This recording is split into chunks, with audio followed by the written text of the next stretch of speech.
Welcome to True Crime Garage. Wherever you are, whatever you are doing, thanks for listening. I'm your host, Nick, and with me, as always, is a man that knows that the garage never sleeps and our stories are full of villains and creeps. Here is the Captain. Call me El Creepo. It's good to be seen and good to see you. Thanks for listening. Thanks for telling a friend.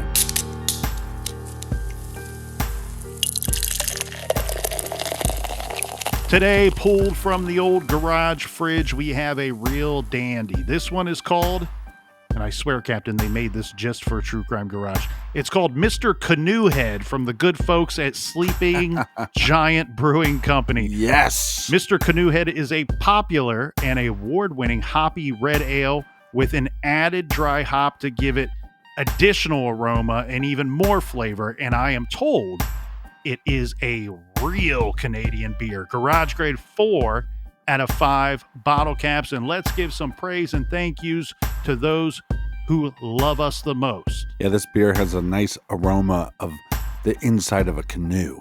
A big We Like Your Jib goes out to Sarah H. from West St. Paul, Minnesota. And we also have Rod Miller and Adam Vanette up in Thunder Bay, living their best lives. Thanks for the beers, gents. If you want to help us fill up the fridge for next week's show, just go to truecrimegarage.com and click on the pint glass. Cheers. Yeah, BWERUN Beer Run. If you're not subscribed to this podcast, do so. It helps out the show and it notifies you when we have a new episode. So thank you so much for listening. Colonel, that is enough of the business. All right, everybody, gather around, grab a chair, grab a beer. Let's talk some true crime.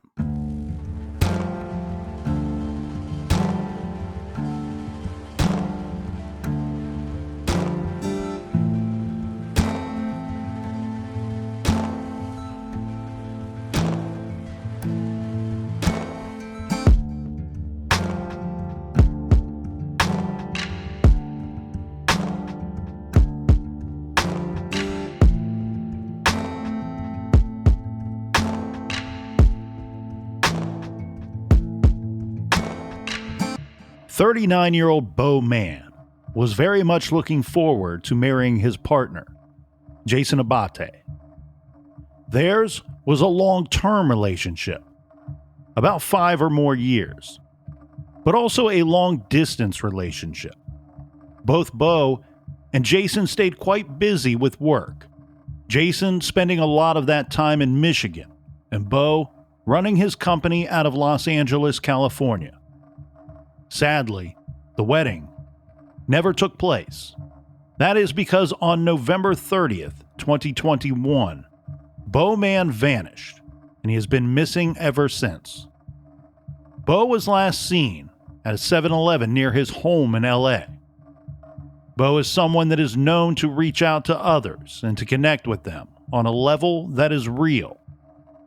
From Beau's blog, he says, "I believe you must bring your whole self to the table if you want to thrive in today's crazy world. Your personality, your sense of humor, and most importantly, your heart. All of these elements brought me to found Beau Mann, the entrepreneur, back in 2000. Since then, the blog has been thriving and has quickly gained a loyal following. I invite you to explore my site, learn about my passions, and explore what excites and interests you as well." It appears that Beau toyed with the idea of starting a YouTube channel. But Beau Mann is by far best known for founding and operating a support network for people recovering from drug addiction. The network is called Sober Grid. Sober Grid combines peer support coaching, an online community, digital therapeutics, and a digital library of mental health resources to help individuals achieve long-term recovery. They boast that the platform removes barriers and tackles the gaps in the continuum of care. And according to the reviews, many of those in recovery had much success with Sober Grid and found the support they needed. In Beau's absence, the Sober Grid team continues to work diligently to protect Beau's legacy and continue his and their mission. As someone who suffered from addiction himself, Beau was fulfilling a desire to help people in similar situations. According to our friends over at thecharlieproject.org, Beau is described as a Caucasian male with blonde hair and blue eyes. He has a surgical scar on his abdomen, extending from his navel to his groin. He smokes cigarettes. He is 5 foot 10 inches tall and about 220 pounds. When last seen, he was wearing an extra large coat, a black hooded sweatshirt, a dark blue t-shirt, dark blue pants, black sneakers, a blue baseball cap, a bandana over the lower part of his face, and an engagement ring with 5 diamonds. He was carrying a plastic bag of ice and a black backpack with 2 laptop computers, an iPhone, and an iPad inside. Anyone with information on the disappearance of Beau Mann should call the LAPD Missing Persons Unit at 213-996-1800. If you have information but wish to remain anonymous, please call 1-800-222-TIPS. That's 1-800-222-8477. Toll free, 24 hours a day. This is True Crime Garage.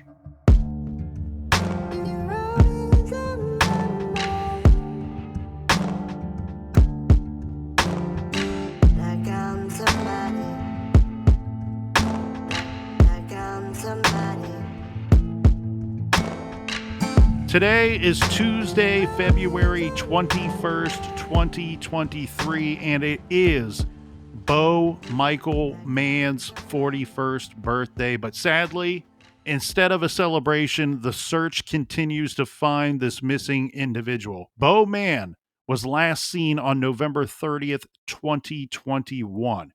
Now, you heard some of Beau's accomplishments in today's trailer leading into this case discussion. Beau is the founder and CEO of a successful application-based company that he named SoberGrid. At the time of his disappearance, Beau was engaged to his partner, Jason. The timeline that encompasses Beau's disappearance is a strange one. We will start things off with the week of Thanksgiving 2021. For those listening abroad, cheers to you first off, but Thanksgiving is always celebrated on a Thursday in late November. For the holiday, Beau Mann flew to Texas. This trip was for the purpose of spending the Thanksgiving holiday with his family. On November 29th, the Monday after Thanksgiving, Beau flew back to Los Angeles. Upon returning from his trip, he was picked up by his assistant at LAX, the Los Angeles International Airport. Now, that same evening, Beau went out for takeout food and was visited by a friend at his home. He spoke to his boyfriend on the phone before going to bed that night. During this call, Beau mentions to his boyfriend Jason that he was having car trouble and his vehicle would not start. The following morning is Tuesday, November 30th, 2021. This is when Beau Michael Mann left his home on foot and visited a coffee shop. Now, one article here, Captain, states that it was, air quotes, normal for Beau. Now, I'll admit, it's unclear to me, and I think it's unclear to most, if the normal is meant for the walking portion or the coffee portion, or possibly both. Yeah, he lived in Brentwood, which they have a lot of shops very close to the neighborhood where you could walk to. So, again, it's not clear, but I would assume a lot of people in that neighborhood walk and get coffee in the morning. Or my first assumption was that this was due to the car trouble, but as you point out, there's many fine establishments to go to relatively closely to where Beau lives. Now, this is going to bring us to 2 p.m. that afternoon when Beau Mann is captured on surveillance video. He is shopping at a 7-Eleven convenience store. This store is located at 11007 Ventura Boulevard in Studio City, California. Now, at some point in this video, he is seen repacking his large backpack that he brought with him to the store. This apparently because some of the contents of this backpack fell out. So he's fixing his backpack situation. He makes his purchases and he's going to go on his way. But a little more detail here, Captain. This, according to one person that posted online saying that they lived in Studio City for about 15 years. Mm-hmm. They describe the area as safe, family oriented, wonderful neighborhood with decently maintained and modestly sized houses. At 2 p.m., he's spotted on the surveillance footage at 7-Eleven. Within minutes, we have at 2:06 p.m., Beau is leaving the store, this with a fountain drink in one hand and a bag of ice in the other, along with several other items that he purchased on that visit at the store. And just to be clear, Beau walked to get coffee, but took a Uber to the 7-Eleven. Correct. And from the reports that I see, it's a little unclear if he then called for an additional Uber or told the driver or requested that the driver wait for him and then return to the same vehicle. Yeah, that's unclear because sometimes a driver will wait, but all the reports that I have found that the initial drive to the 7-Eleven, that drive was complete. So he could have been picked up by the same driver, but he completed the initial drive. So then they would have to start a new transaction. Now, Beau's boyfriend, Jason, who is very much one of the many who are leading the charge to help find Beau, says that the items that Beau purchased there that day were items that were for his home. And the item of the most importance, or I think that is most significant here, is the bag of ice. Now, everyone would know that you purchase ice and you are now on a timeline, right? That ice will melt at some point, and we're talking about California. It looked to be a sunny day that day. I don't have the temperature, but a lot of the reports state that he's leaving the 7-Eleven with a bag of ice that is probably melting very quickly upon leaving the store. The other thing that's interesting here is, according to Jason, Beau was one of these people that always had to have ice in his drinks, always had to have ice on hand. And Jason reports that the ice maker at Beau's home was currently not working. Just like his car. I don't know how long the ice maker situation was in need of repair, but Jason is saying the purchases made that day indicate to him that it would have been Beau's intention of returning home upon leaving the 7-Eleven. And he underlines that with the purchase of the ice, saying the ice maker wasn't working. And as we just pointed out, you are on a timeline as soon as you make that purchase. And I have to agree here with Jason, not knowing Beau, but it seems to make all the sense in the world to me that you purchase a bag of ice, and unless you have a cooler, you're probably intending to go home afterward. And I'll post the pictures of Beau on surveillance, but one of the things that sticks out like a sore thumb is how big his book bag is. I mean, it looks like he hasn't unpacked from his trip from visiting friends and family for Thanksgiving. Well, I found the contents of his backpack to be a little questionable and maybe a little concerning as well. According to the charlieproject.org, not only is he carrying that plastic bag of ice when he leaves the 7-Eleven, but in his black backpack, there are 2 laptop computers, an iPhone, and an iPad inside. Some people have questioned, well, why is Beau seen wearing a bandana over the lower part of his face in some portions of the surveillance video? We must keep in mind this was 2021, and in many areas of this country, you were required to have some kind of face covering around this time due to COVID-19 concerns. According to reports, Beau then got into an Uber, and we just discussed we are uncertain if it was the same Uber that he arrived in. Here's where I have some issues with this case. And in fact, some issues with the investigation that is ongoing for the search for Beau Mann. I think that it would be beneficial to this investigation if we could crowdsource a lot of these different events within this short timeline, because a lot of these things are unclear. And I think that if you're more transparent with some of these items, that it could help to lead us to Beau, or at least get us some breadcrumbs, start creating a breadcrumb trail, because as we will see in this timeline here relatively shortly, the trail ends very soon. So he gets in an Uber after leaving the store. Now at 2:15 p.m., a text containing "in Uber gray" was sent to 911 through the emergency alert system within the Uber app. This is before his phone goes off. Now, Fishy. I don't know exactly what the details of all of these items are, but this is how it's reported, this is how it's stated, and this is the information that is released to the public.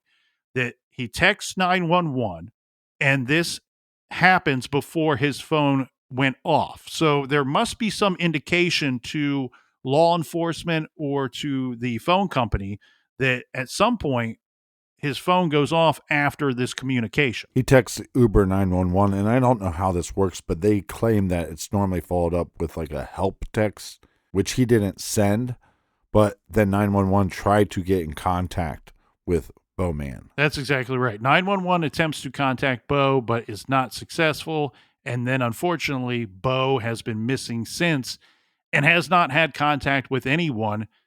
He has not contacted family or friends, work, or even 911 after this. And just to be clear about the timeline, Beau walks to get coffee and then takes an Uber to the 7-Eleven. That ride is completed. He then gets into another Uber. That ride is completed. So we do have an in spot of where Uber claims that they dropped Beau Mann off at. Yeah, we end up being told that Beau Mann was dropped off on Berkeley Street, which is a residential area in Santa Monica. A few days after he's not heard from, authorities conduct a welfare check at Beau Mann's apartment upon request by family members and work colleagues who had not heard from him. I'm getting some conflicting reports here on the missing persons report. So many of the reports state that on December 4th, 2021, Beau Mann's assistant, who picked him up from the airport, filed a missing persons report with the Los Angeles Police Department. Some other reports state that the missing persons unit at LAPD was not notified of Beau Mann's missing status until several days, in fact, almost 2 weeks later, and we'll dive into that here in a second. Let's get into some background information for Beau. He was born on February 21st, 1982 in Post, Texas. After his parents' separation, he grew up moving between his father's house, which was located in Texas, and his mother's home, which was located in Massachusetts. At a younger age, Beau had some substance abuse issues, and he worked hard through this. He entered recovery at age 23 and got clean.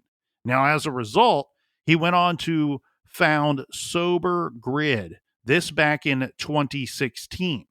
Sober Grid is a social community app that provides support for recovering addicts. An interesting story that I got to hear Beau tell. You can go online, and he did several interviews, even given an award from Forbes magazine. So if you want to hear and see these interviews with Beau, you can find them. And one thing that I found interesting here, Captain, and something I never even considered, Mm-hmm. but when you are recovering addict, a lot of that, you need the support of other individuals, like-minded individuals, people that have shared similar experiences, people that are recovering themselves. It's a support-based recovery. One thing that I found to be interesting was Beau came up with this idea because he was in recovery himself, and he travels out to the Sundance Film Festival. then while he's there, he's like, okay, well, there's all these apps for people that want to hook up, maybe go out on a date or meet new people or go to a party, maybe go to a bar, have some drinks or what have you. But there's no real community for a person that is seeking somebody that's in recovery as well, like-minded individuals or somebody just to talk to. Hey, I'm out here on my own. I'm experiencing something here. I just need somebody to talk to, some support. I need some kind of a little bit of somebody to lean on, if you will. And so he comes up with this great idea for Sober Grid. It has some success. This app ends up having some success. As we said, he was even featured in Forbes magazine. Now, at the time of his disappearance, Beau Mann lived in an apartment in Los Angeles, California. He had previously lived in New York, and his company is based out of the Boston, Massachusetts area. Well, a couple things, and like the Colonel was saying, you can go read this article in Forbes magazine or online as well. And it shows you a couple things. One, Beau Mann, he's a very bright individual, driven individual, creative individual. And by reading this interview, you get a little bit of a taste of his personality. As we said in the trailer, Beau was in a long distance relationship with Jason Abate, who he met 5 years prior through a dating site in Texas, and the pair planned to get married.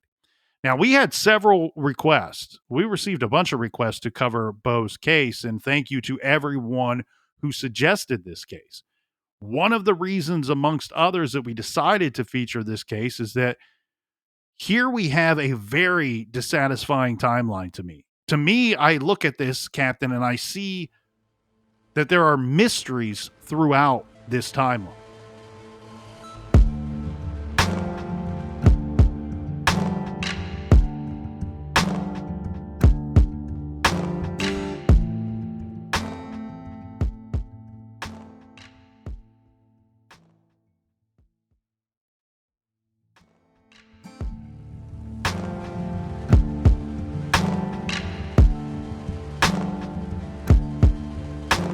All right, we are back. Cheers, mates.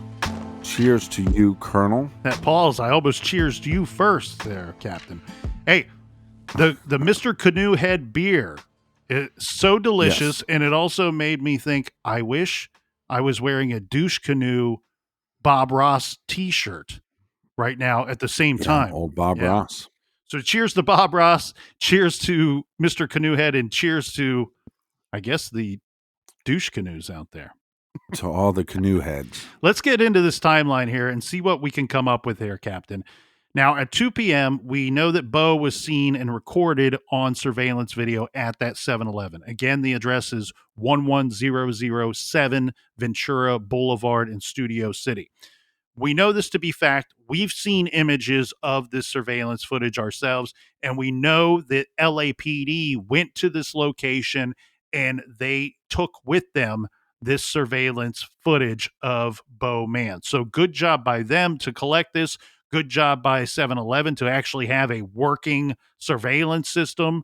So we get a little bit of insight. To me, all of these items in his backpack just seem to raise more questions to me. I get it. Like, given what we do for a living, it's not uncommon that you're going to bring a laptop or an iPad with you, and you might sit at a bar or a coffee shop and get a little work done while you're there. But to have 2 laptops, an iPad, an iPhone, and then of course all the chargers and the cords and cables that go along with that contents, that seems to me like he's carrying a lot of things around with him. To me, I look at this and I come away with a very weird feeling In your pants. where the ice suggests to me that he might be going home. Not, it doesn't have to be 100%, but the ice suggests to me he's going home. All of these other items in his backpack suggest to me that he is going elsewhere. Yeah, but you have to remember that he just came from a long weekend, holiday weekend, visiting his family. So he was traveling. So is it possible that he just didn't get around to taking out some of these items? The issue I have is his book bag looked way more filled than the items that are stated. So he's carrying the bag of ice, and which is what he would want to do. You don't want to mix that melting bag of ice with your electronics in your backpack. What you do have, and I'm making an assumption here, so forgive me out there in listener land. When we say that some of the contents of his backpack spilled out and he's seen on video putting those items back into his backpack, I want to be clear here. I've not been able to see the full length video. I've only been able to see still images from his visit at the 7-Eleven. So I have to make an inference here. And my inference is, and based off of some of the wording coming from Jason and coming from online reports, was that he left the store with a fountain drink in one hand, bag of ice in the other hand, along with several other purchases that he made there. And Jason saying that he has reviewed those purchases and simply telling us that those purchases were for Beau's home. So I think what may have happened, he may have stuffed some of those other purchases, not the melting ice, into the backpack, and in the course of doing so, may have dropped an item or two from his backpack. He's seen reloading it, and then he leaves the store very quickly after. This is a very short, very brief visit to this convenience store. Now, one could argue if he's going home, but I think we both can agree that he's going somewhere with the bag of ice. You're just not going to walk around town with a bag of ice. Yeah, I bet you he has some kind of destination in mind. We know that he gets into an Uber after leaving the store at 2:15 p.m. His phone sends a text to 911 through the emergency alert system, again within the Uber app. And as stated, it's told to us that this happens before his phone went off. Now, what went off means we don't know. That doesn't mean that he sent the text and then his phone went off immediately. It could mean that his phone went off at a much later time, or later the battery died. But what we do know is that 911 attempts to contact Beau to see if everything is all right, but they are not successful. And then we know that this is the last contact, or would seem to be the last contact or attempted contact that Beau made with anybody. But we also know that Uber told at least law enforcement and other sources where he was dropped off at. Did they do any follow up on other surveillance? Because we have him on surveillance at the 7-Eleven. There's other stores and there's other houses and other businesses in these locations, or in the location that he's dropped off in. Why isn't he seen again on camera? Well, and there's some very troubling things here, and you just hit the nail on the head. Why is he not seen again on camera in the area of the 7-Eleven? Okay, well, maybe he gets into the Uber very quickly after leaving the store, within steps. But the problem here is we only have, to me, only one of two outcomes can be possible, right? If everything was normal, if everything was going well that day, Beau should have returned to his home. He should have gotten the Uber and it would have taken him home if that's in fact where he wanted to go. And he would have been home. He would have been fine. Today, everybody's celebrating his birthday. We don't have Beau. He goes missing. And to me, everything ends and then begins again with one of two scenarios. Either the Uber is the problem, or the drop-off point, according to Uber, where they dropped him off, that is our other problem. Right. Potential problem. So I found a little bit of information regarding the Uber here, because that's one of the more dissatisfying parts of this timeline. Uber is basically saying Beau got out of the car. His ride was completed, as the captain said, and he got out. We dropped him off here. After that, we don't know what happened to him. Now, a representative of Uber told Dateline in an email that there was no incident reported to Uber. Jason, the boyfriend, told Dateline, along with Beau's family and friends that have been pushing and pushing and pushing to find out what happened to Beau, they say that they feel frustrated with the progress or lack thereof in Beau's case. Jason runs the Help Find Beau Mann Facebook page, and if anybody wants to look that up, the spelling you will see from the title of today's podcast, but the spelling is Beau for Beau, and Mann is Mann Facebook page. Officer Jill Calhoun was originally assigned to investigate Beau's disappearance. This for LAPD. Officer Calhoun told Dateline that the LAPD Missing Persons Unit officially received a notice that Beau was missing on December 17th, 2021. That's where I start having a bunch of problems with this Uber and then with the LAPD themselves. Right. What is the actual case here? The other reports that are online state that he was reported missing December 4th. According to the detective, Mrs. Calhoun, or Miss Calhoun, excuse me, says that they were notified that he was missing on December 17th. He's seen on the surveillance footage November 30th. If they're not looking for him until the 17th, I'm surprised that the 7-Eleven still had the footage. Maybe it's of the digital nature. Yeah, I wonder if that's just somehow that's a misreporting where he was reported once missing on the 4th, and then again, they follow up on the 17th. It just seems very strange to me. And then Miss Calhoun goes on to tell Dateline that the Uber is definitely being investigated. I cannot disclose the details, but it has definitely been investigated.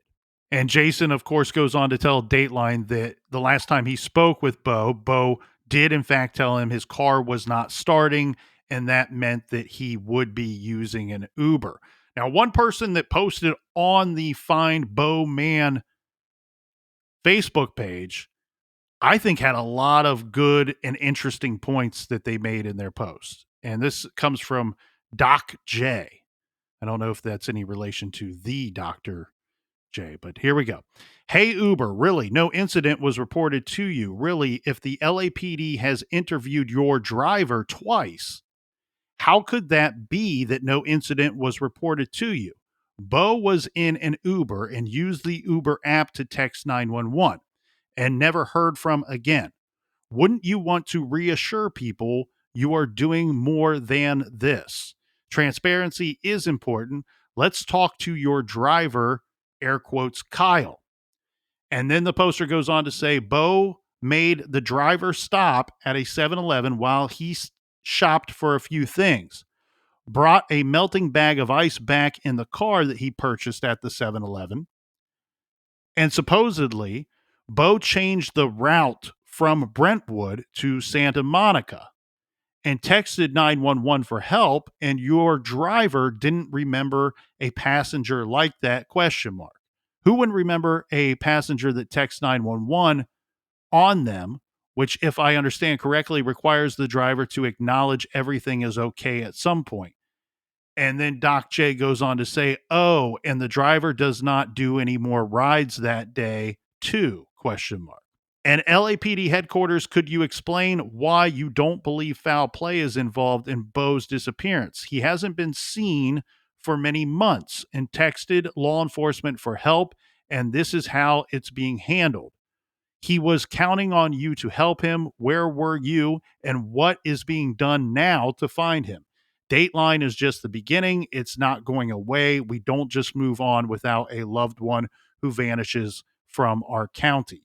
Maybe it's time to assign this to a detective and begin taking missing people seriously. Yeah, it's a joke. I want to know more about the first Uber ride to the 7-Eleven. Did he get back into the same vehicle or not?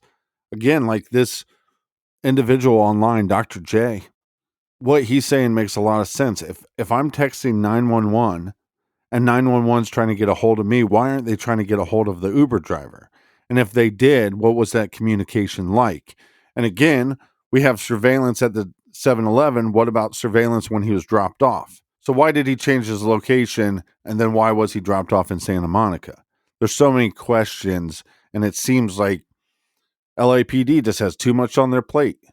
And he just vanishes into thin air.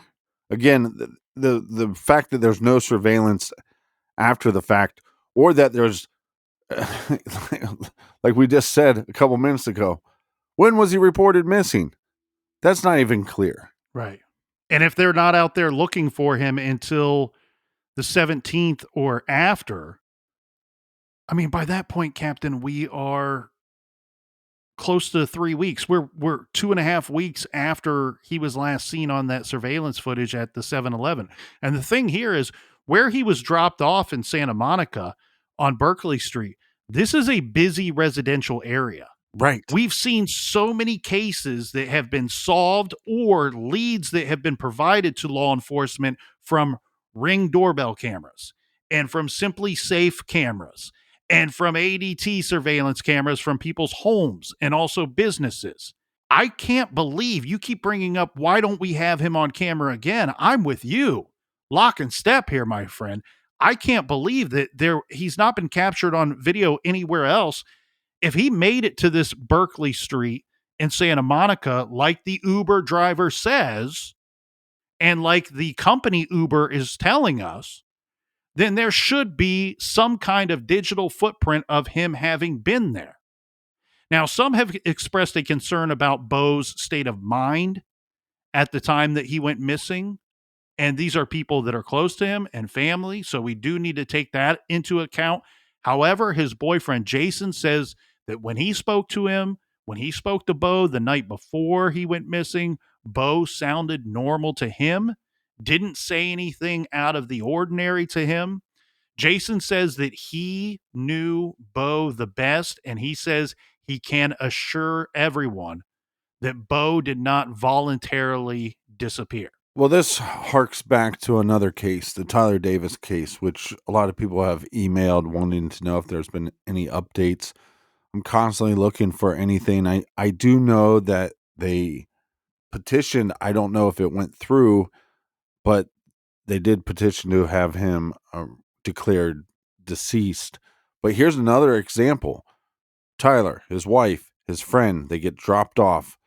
They get dropped off by a Uber at a hotel.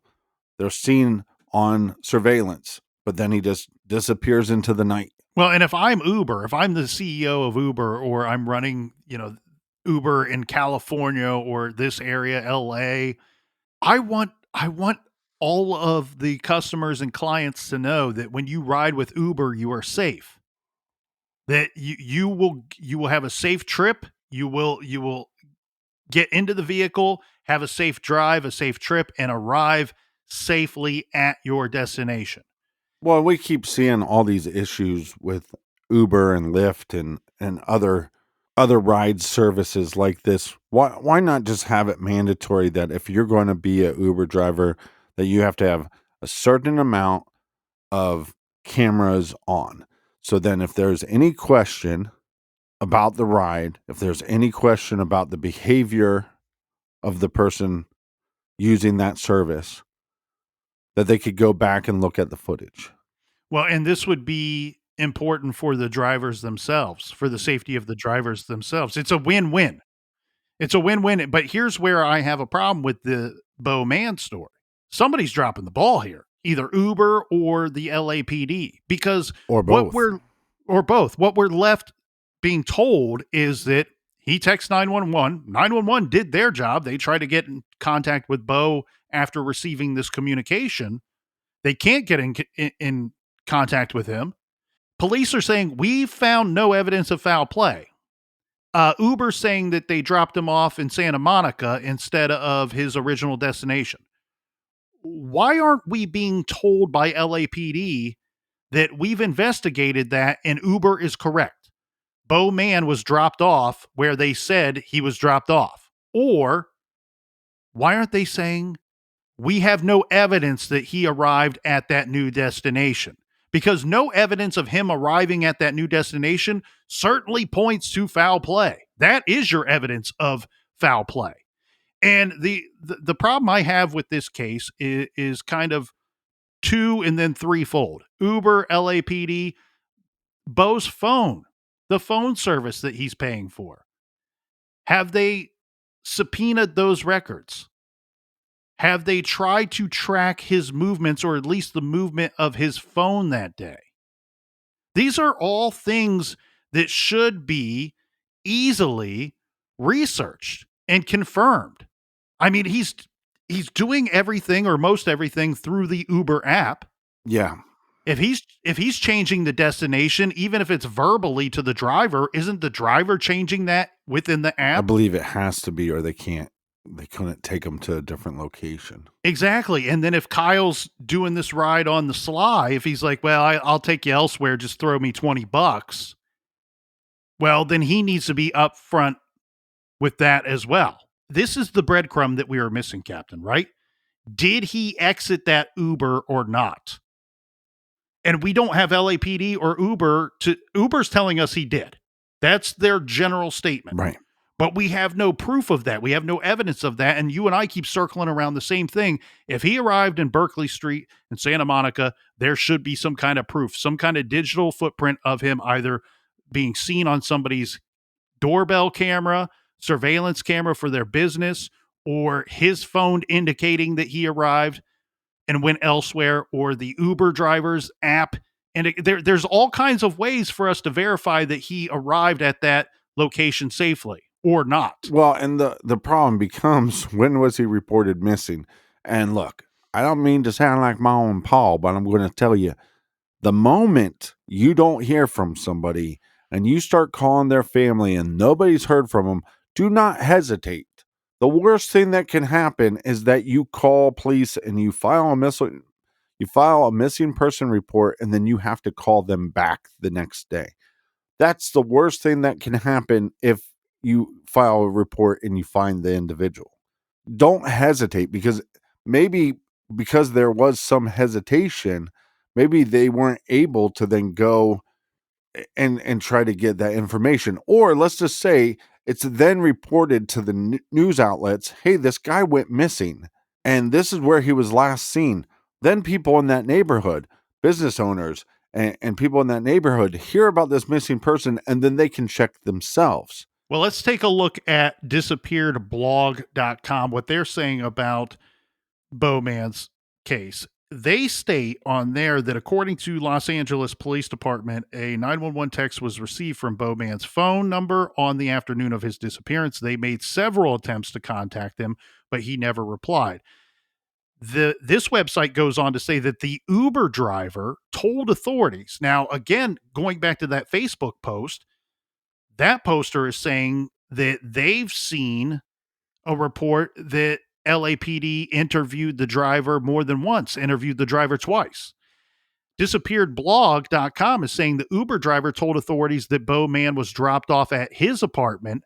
The website goes on to say, but no signs of him were found on surveillance cameras that afternoon. It should be pointed out here, this is a good point to point out, that there was surveillance footage of the apartment complex. And we know this because there are available online pictures of Beau leaving the apartment complex, but we don't have any pictures of him returning. So this is not for his specific apartment, but for the complex itself. Now, this is very interesting to me, because if you have the Uber driver saying that he returned him to his apartment, that becomes a problem, because the Uber app records show that Beau Mann was dropped off on Berkeley Street, again, a residential area in Santa Monica, California, at 2:35 p.m. Now, just to play devil's advocate with this Uber driver, he could have been told by Beau that this is my apartment. That's correct. So both could be true statements. I think also, if you're law enforcement, you need to have some serious conversations with his friends and family as well. If you don't have leads, if they're screaming foul play and you have no evidence of it, I think you have to be real with them to go, hey, we need this information from his phone. We also need his online activity.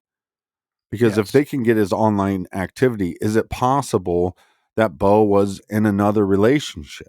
Yes, he was engaged and it seems like he was in a happy and loving relationship, but there's a lot of people that have secret relationships. And so was this location a location of somebody that Beau was friends with or in a romantic relationship with? Well, Stevie Wonder called those part-time lovers. Yeah. here's the thing, man. This plot is going to thicken, and it's going to thicken real quick here.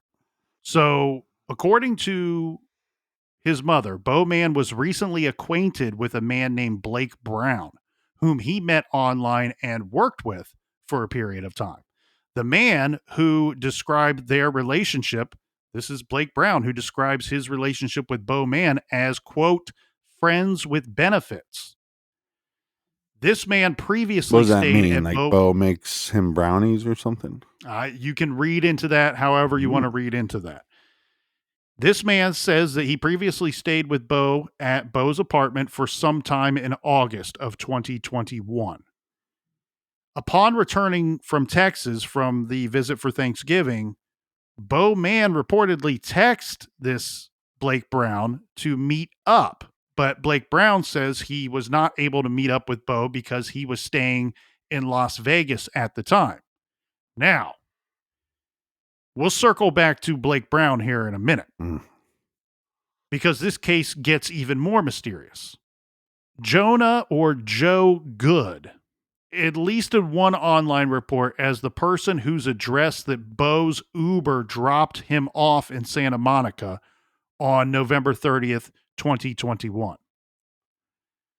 That individual, Joe Good, has died. Now, I don't know how or why this person passed away, only that it's reported that she passed away at her residence and she was 53 years old. Now, she's been interviewed. This is not a mystery to those closest to the case. She maintained throughout this ordeal that she never even heard of Beau Mann. Supposedly, he's dropped off at her address. She's since passed away, but when talked to before she passes away, she says, I didn't meet him. I don't know why he would be coming here. I don't even know who that is. I've never heard that name before. Now, oddly enough, though, Captain, it looks like her death is being investigated, and the family has asked that donations be sent to something called Shatterproof, which is an organization for addiction. Could we be in a situation where Beau is going to a location to meet a person he's never met before, even maybe using his own app, attempt to help somebody? Yeah, or I also wonder, and this is why the information from the Uber driver would clear things up. Was this the address that was put into the Uber app? Take me to this address. Or was this the location that he was dropped off at? Because there's been times that I'm going to a bar or I'm going to a coffee shop and we get pretty close and I go, okay, you can just drop me off here. Or they go to the address and they pull up next door, 2 doors down from where you actually wanted to go. Right. So maybe the Uber driver's app is stating to law enforcement and to everybody, this is where he was dropped off. It's kind of a coincidence, right? That she would be somebody that would possibly be in recovery or an addict themselves. And then you wonder, was Beau wrestling with addiction again? Well, and the other thing, just to go back to that Uber portion of it, I've often been dropped off at intersections, right? I'll request to be dropped off at an intersection. Is this simply, I think we need more details here, because is this simply the closest address to an intersection or the closest address to a spot, or more of a location rather that he's being dropped off at rather than a precise address? Right. Now, I said we're going to circle back to this Blake Brown here, and here we go. This, to me, you point at this Joe Good, who unfortunately passed away, and you see that the family is suggesting that please send donations to this Shatterproof, an organization for addiction. Could that just be some coincidence? It could be. Could it be significant? Possibly.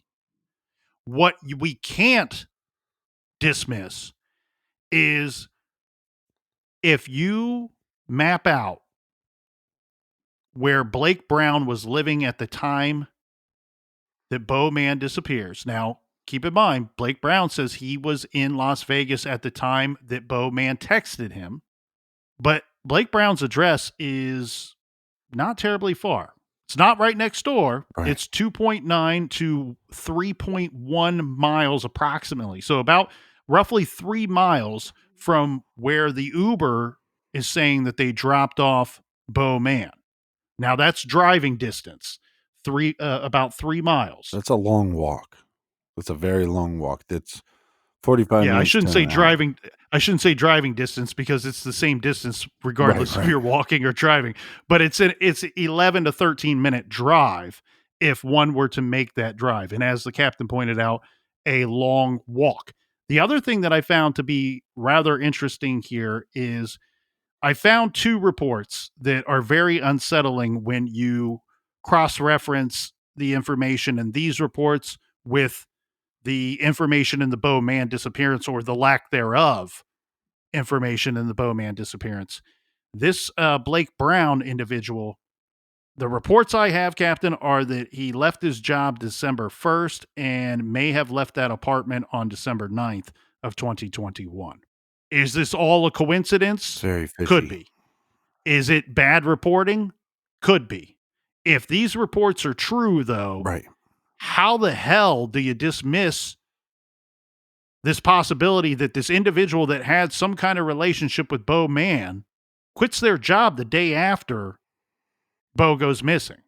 Last seen at his apartment within a week and a half of when Beau is last seen. Yeah, it's fishy. There's a lot of mystery in this timeline. There's a lot of mystery into what Beau's intentions were that afternoon, what his activities were to be. I think to me, though, that the texting 911 is supposed to tell us, all of us, including the LAPD, something is wrong.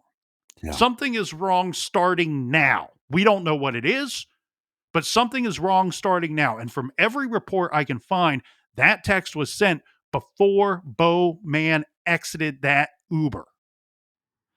LAPD says no evidence of foul play. Since when is a text or an attempted communication to 911, the emergency alert system, not some kind of evidence of potential foul play or an emergency? Well, and I also wonder what his activity from his phone was. Is it possible that he texts his friend that they friends with benefits, and maybe this is somebody he's using drugs with, and he goes, "Well, I'm out of town." And he goes, "Okay, well, you're out of town. Well, Uber, just take me to this spot because this is where I know I can get drugs." And Yeah, it's and it's not to quite and look, not to speculate too much, but think about this. This is a real possibility. Here's this guy that recovers, and then he creates this app for people that are going through recovery to be able to meet up and get a support system. That's a very great thing to have, a great thing to create, a great thing to put out into this world. So if you were struggling with your addiction, it's more of a reason to try to hide it from people.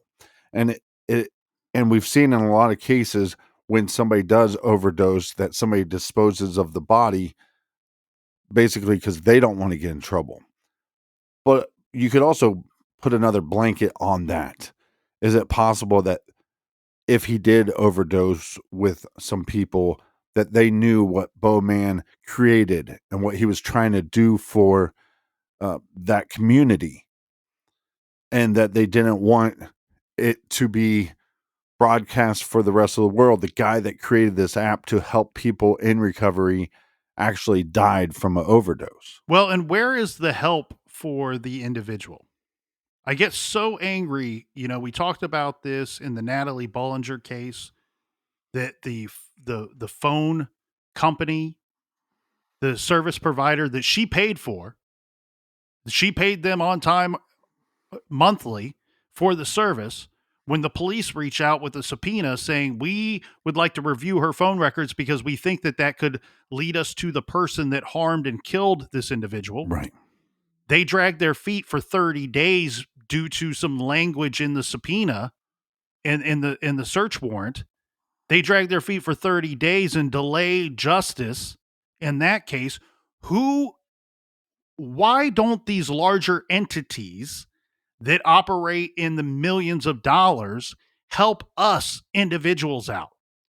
Where are the phone records for Beau Mann? What is the truth from Uber? And then to top it off, LAPD, shame on you. If you look up lapdonline.org, if you go and attempt to look at the missing persons from the greater Los Angeles area, guess whose name and picture does not appear on the website? Beau Mann's. And this website states that it was last updated in 2023. So where is our picture of Beau Mann? Where is our information on Beau Mann? And I say shame on you, LAPD, for this because I'm dissatisfied with your investigation. And again, I know you cannot and will not say everything that you've uncovered in your investigation. I think that some crowdsourcing could certainly help in Beau's case. But here's the other problem. I guarantee you, Captain, somewhere there is a line item for the taxpayers' dollars that says LAPD website, updating website, maintaining website. There is a line item in that city's budget, in that county's budget for this website and for the persons that are in charge of this website and maintaining this website. There are tax dollars that are being spent on this, and it doesn't seem to be a very thorough database when we are missing somebody who is currently missing. Yeah, and the one thing that we can do as a true crime community is to keep sharing information about these individuals. Keep posting their pictures online. Tell your friends to post their picture online. Keep the conversation of this person going. There's too many missing people that just seem to disappear into thin air. And that shouldn't be acceptable in our community. It should not be acceptable.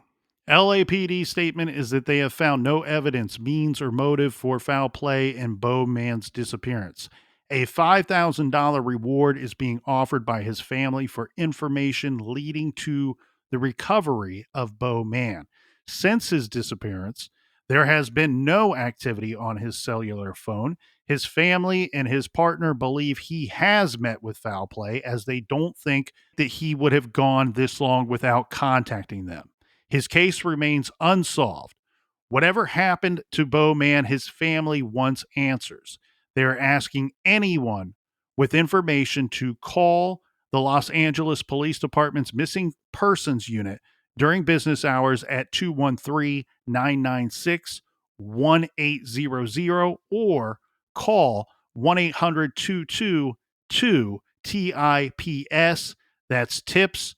1-800-222-8477, toll free, and you can call that number 24 hours a day.